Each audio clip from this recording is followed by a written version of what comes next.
Many magazine illustrators became well known for the repeated characters that readers could expect to see week after week.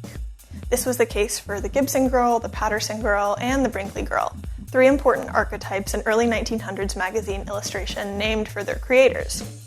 This work is by Russell Patterson, an important illustrator known for his depictions of flappers in the 1920s and 30s. What makes this illustration compelling is that it's an homage to one of Patterson's inspirations, Charles Dana Gibson.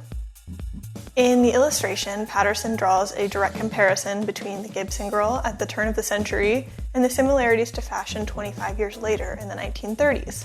At a time when illustrations really set the tone not just for fashion, but for culture, morality, and the general notion of what one should aspire to. What I think is really fun about this illustration is that it plays into one of the main Gibson tropes, which is the secondary importance of men who are, as historian Raina Joy Jennifer Palso puts it, at the mercy of the beautifully wicked Gibson heroine. Patterson illustrates these women with thin, highly arched eyebrows that really evoke a sense of drama and attitude.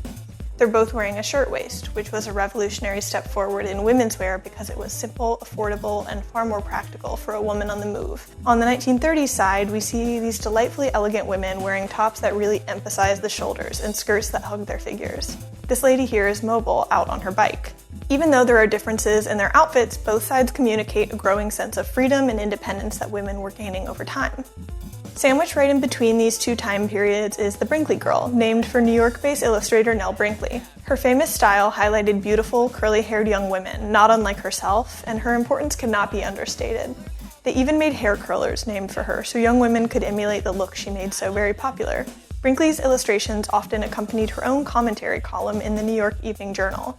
Her commentary focused on women, casting a much-needed spotlight on the thoughts, experiences, and matters of women who were growing increasingly more autonomous.